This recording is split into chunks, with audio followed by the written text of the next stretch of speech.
दोस्तों, कविता अपने एक हाथ में बैग और दूसरे हाथ में सूटकेस लिए हुए कुछ घबराई हुई जल्दी से हावड़ा रेलवे स्टेशन की तरफ को जा रहे थे। वो हावड़ा रेलवे स्टेशन पहुंचती है और वहां पहुंचकर सीधे प्लेटफॉर्म पे पहुंच जाती है।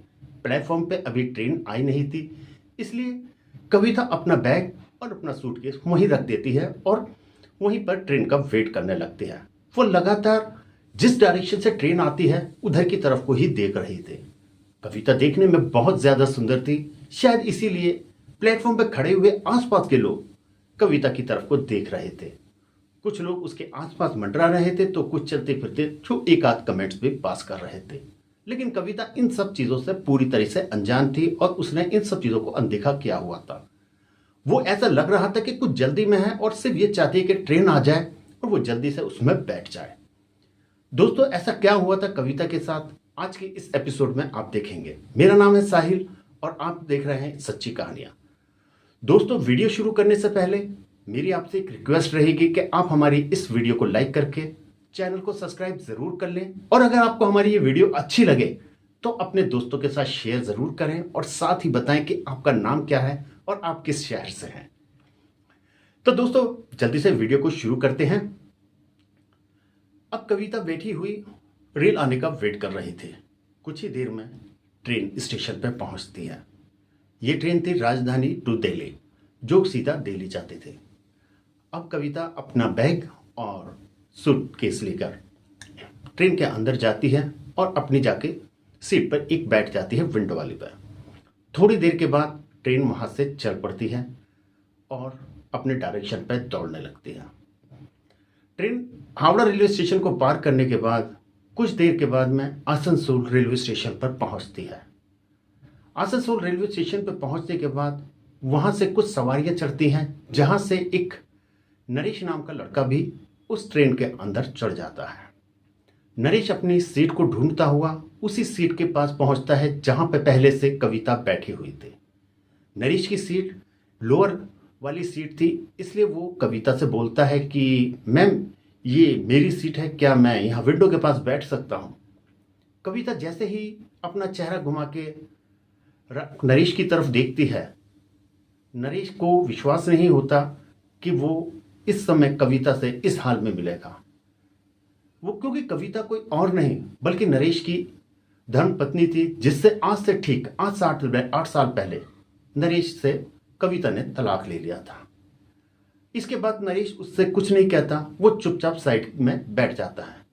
कविता उससे कहना तो चाहती है लेकिन वो कुछ बोलती नहीं और चुपचाप उठ के वो भी कहती कि आप अपनी सीट पर बैठ सकते हैं। लेकिन नरेश उससे बोलता है कि कोई बात नहीं है, आप जहां हो वहां बैठे रहो, मैं यहाँ ठीक हूं। अब वो दोनों एक दूसरे को देख रहे थे और एक दूसरे से कुछ कह नहीं पा रहे थे, क्योंकि किसी को भी नहीं पता था कि तलाक के 8 साल के बाद वो एक ट्रेन के अंदर एक दूसरे से टकराएंगे और वो भी एक ही सीट पर बैठकर। दोनों ही के समझ में नहीं आ रहा था कि वो क्या करें, क्योंकि उठ के वो दूसरी सीट पे भी नहीं बैठ सकते थे, क्योंकि इसमें सीट रिजर्व होती है और आपको अपनी ही सीट पर बैठना पड़ता है। ऐसे ही चलते हुए नरेश उससे पूछने बैठता है कि आपकी तबीयत तो ठीक है, आप कहाँ जा रहे हो। इसके बाद कविता थोड़े से मंद आवाज में बोलती है कि मैं दिल्ली जा रही हूँ। और आप ऐसा क्यों पूछ रहे हैं कि मेरी तबीयत खराब है। मुझे लगा कि शायद आप दिल्ली जा रहे हैं और वहां जाकर आप अपने किसी इलाज के लिए पहुंच रहे हो। यह सुनने के बाद कविता बोलती है कि ऐसा कुछ नहीं है, मैं बिल्कुल ठीक हूं, मुझे वहां पर कुछ ज़रूरी काम है जिसलिए मुझे जाना पड़ रहा है और अगर वो काम हो जाता है तो मेरा जीवन में बहुत ज़्यादा खुशियाँ आ सकती हैं। नरेश पूछना तो चाहता था कि वो कौन सा काम है जिससे तुम्हारे जीवन में खुशियां आ जाएंगी, लेकिन नरेश को पता था कि अब उसका ये राइट्स नहीं बचा कि वो उससे कोई भी बात पूछ सके। इसके बाद कविता भी उससे पूछती है कि आप यहाँ पर क्या कर रहे हैं और आप दिल्ली क्यों जा रहे हैं। नरेश कहता है कि मैं दिल्ली अपने जॉब के सिलसिले में जा रहा हूँ, मेरा वहीं पर ही जॉब है, काम है, दोनों ही चीज़ें मैं करता हूँ और अब मैं दिल्ली में ही सेटल हो गया हूँ और अब मैं वहीं रहता हूँ। जब तुमसे मेरा डाइवोर्स हुआ था उसके 2 साल के बाद ही मैंने पटना छोड़ दिया था और उसके बाद में मैं वहाँ जाकर बस गया था। अब इस तरीके से एक दूसरे से थोड़ी थोड़ी बातचीत शुरू हो जाती है। दोनों बात करना शुरू करते हैं। कविता से पूछता है कि तुम्हारी फैमिली में सब लोग कैसे हैं, तुम सब सही हो। जिसके बाद कविता बताती है कि फैमिली में तो सब लोग अच्छे हैं, लेकिन जब तुमसे मैं अलग हुई थी 8 साल पहले, उसके बाद ज़िंदगी में बहुत कुछ ऐसा हो गया जिसका मैंने कभी भी उम्मीद नहीं की थी। जब मैं घर पहुंची, सब लोग मेरे लिए बहुत अच्छे थे, सब मुझसे बात करते थे, लेकिन धीरे धीरे कुछ टाइम के बाद में सब लोग मुझसे नाराज से रहने लगे और हम लोगों के रिश्ते आपस में बहन भाइयों के भी खराब होने लगे।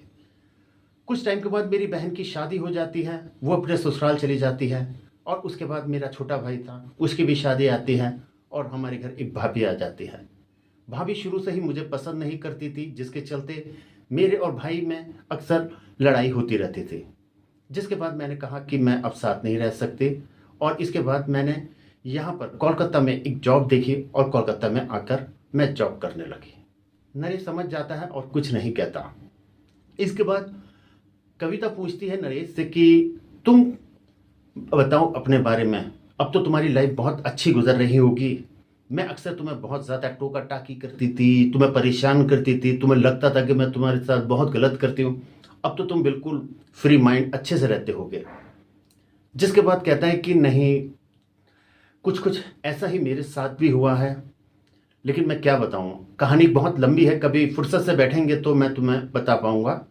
लेकिन ये बात सच है कि पति पत्नी के सिवा कोई अपना नहीं होता, हमेशा वही एक दूसरे का साथ देते हैं।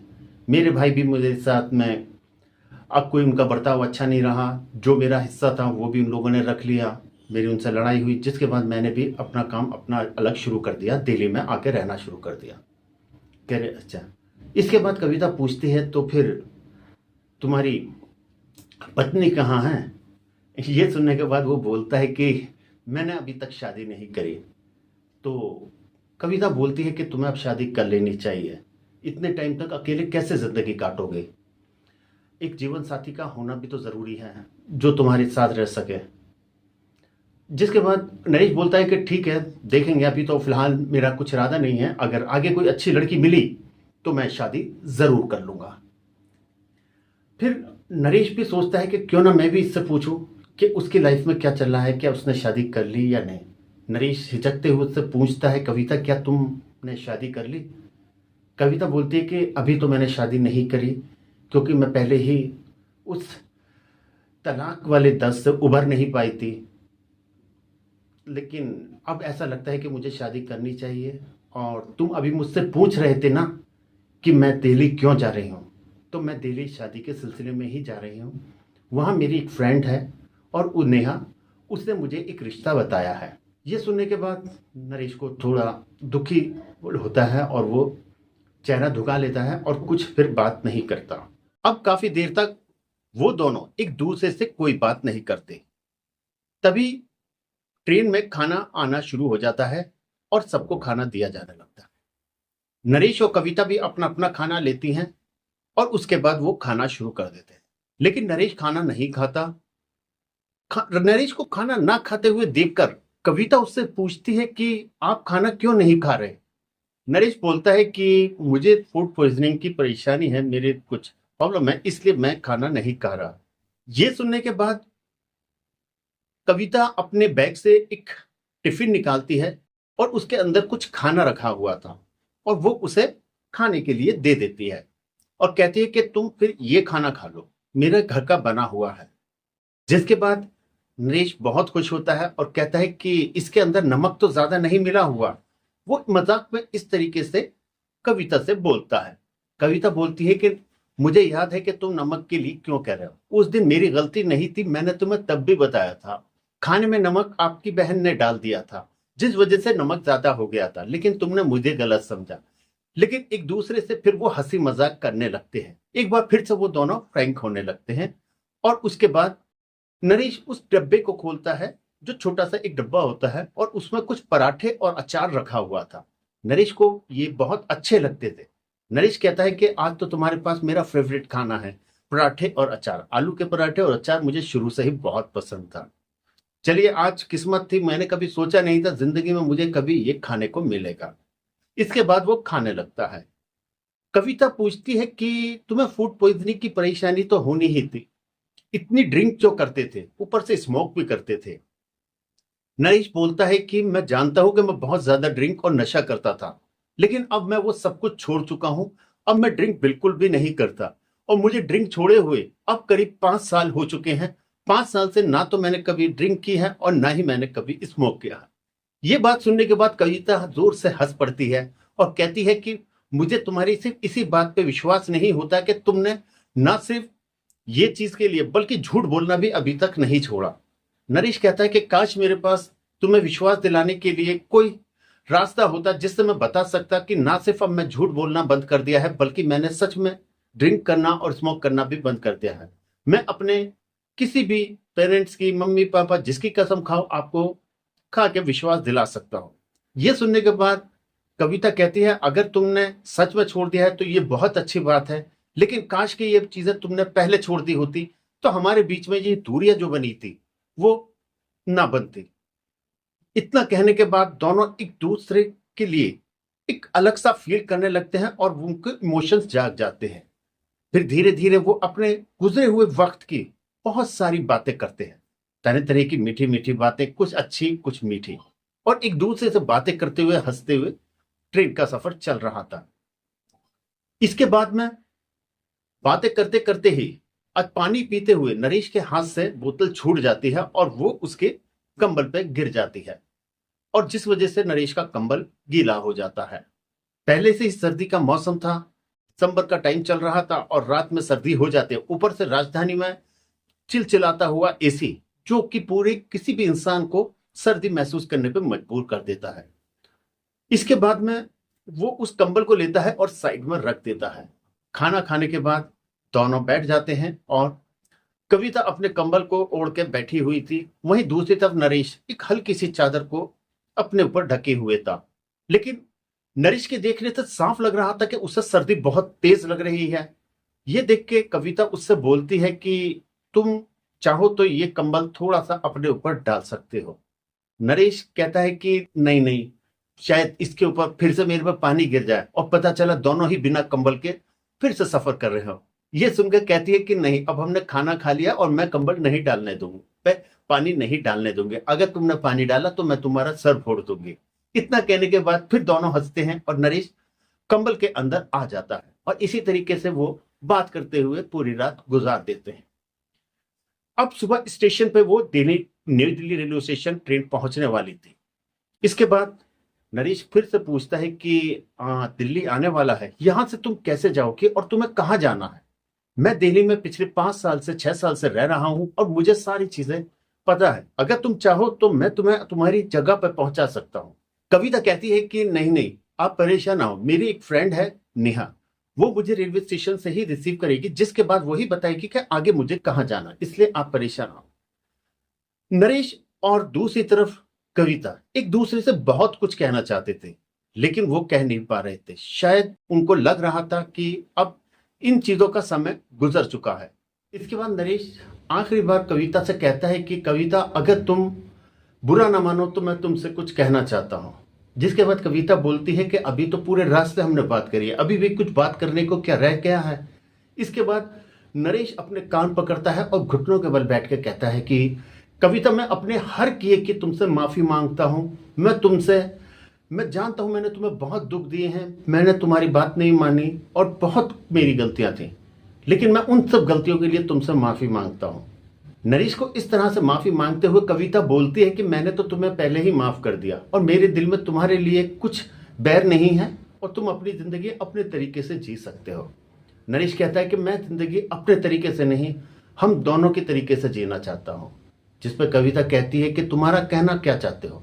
कहता है कि मैं चाहता हूं कि हम एक बार फिर से एक हो जाएं और दोबारा हम साथ साथ रहें। यह सुनने के बाद कविता बोलती है कि देखो, ये वक्त अब निकल चुका है, अगर तुम उस समय अपनी गलती का एहसास करते तो शायद कुछ हो जाए, लेकिन अब मैं बहुत देर हो चुकी है। यहाँ मैं तुम्हें पहले ही बता चुकी हूँ कि यहाँ मैं किस सिलसिले में आई हूँ और वो लोग मेरा वेट कर रहे होंगे। उन्हें मिलने के बाद मुझे अपना रिश्ता फाइनल करना है और अब आगे के बारे में सोचना है। मैं अपना पास्ट पूरी तरीके से भूल चुकी हूँ। नरेश उसे काफी समझाने की कोशिश करता है, लेकिन नेहा पे इन बातों का कोई असर नहीं होता। बात करते हुए रेलवे स्टेशन आ जाता है, वो नीचे उतरते हैं पहले से ही कविता की फ्रेंड नेहा प्लेटफॉर्म पे उसका वेट कर रही थी। नरेश कुछ कहना चाहता, लेकिन इससे पहले ही कविता को नेहा आवाज़ देती है कि नेहा मैं आ गई, और उसे रिसीव करके अपने साथ ले जाने लगती है। जाते हुए नेहा कविता से पूछती है कि ये कौन था जो तुमसे लगातार बात कर रहा था। इसके बाद कविता बोलती है कि ये कोई और नहीं बल्कि मेरा एक हस्बैंड था, जिससे मेरी शादी हुई थी और फिर डाइवोर्स हो गई थी। इसके बाद नेहा कहती है कि तुमने तो मुझे बताया नहीं, एक बार मिलवा तो देती, मैं तो देख भी नहीं पाई कौन है वो। कहते हैं कि चलो कोई बात नहीं, बाकी लंबी कहानी है, मैं तुम्हें दिखा दूंगी कभी फोटो वगैरह होगा, तो अभी हम चलते हैं। इसके बाद वो जाते हैं, नेहा अपने घर लेके जाती है। नेहा बोलती है कि कल सुबह हम लोग चलेंगे, वहाँ पर हमारी मीटिंग होगी एक रेस्टोरेंट में, और वहाँ पर ही हम लोग बात करेंगे। रेस्टोरेंट में वो लोग सीधे पहुँचते हैं, वहाँ जाके बैठ के अब नेहा और वो कविता दोनों वेट कर रहे थे, क्योंकि किसी वजह से उस लड़की को आने में थोड़ी सी देर हो जाती है। उसका कहना था कि रास्ते में कुछ ट्रैफिक है और उसमें मैं फंस गया हूँ, जो कि अक्सर दिल्ली के अंदर होता है। कुछ देर के बाद वो लड़का वहाँ पहुँचता है और नेहा उठ के कहती है कि कविता यही वो लड़का है जिसके बारे में मैं तुमसे बात कर रही थी, आप लोग दोनों एक दूसरे से मिलकर बात कर सकते हो। और कविता की फिर वो लड़की नेहा उससे तारीफ़ करने लगती है कि लड़की बहुत अच्छी है और इसका अभी तक शादी नहीं हुई किसी कारणों से, और अब ये अपना फैमिली सेटल करना चाहती है। लेकिन दूसरी तरफ कविता जब उस लड़के को देखती है, उसके चेहरे की हवाइयाँ उड़ जाती हैं, क्योंकि लड़का कोई और नहीं बल्कि उसका ही एक्स हस्बैंड यानी तलाकशुदा पति नरेश था। नरेश इशारा करता है कि नेहा से कुछ मत बोलो और अभी उसे बताने दो। नेहा बोलती रहती है और लगातार कविता की तारीफ़ें कर रही थी। वहीं दूसरी तरफ वो नरेश की भी तारीफ़ें कविता से करती है, लेकिन कविता और नरेश दोनों उसकी बातों को चुपचाप सुन रहे थे। उसके बाद नरेश कहता है कि तुमने इसके बारे में सारी सही बातें बताई हैं, लड़की बहुत अच्छी है, सब कुछ मैं मान गया, लेकिन मुझे अभी तक एक बात पे विश्वास नहीं हुआ कि ये अभी तक कुंवारी है, ये शायद तुम झूठ बोल रहे हो।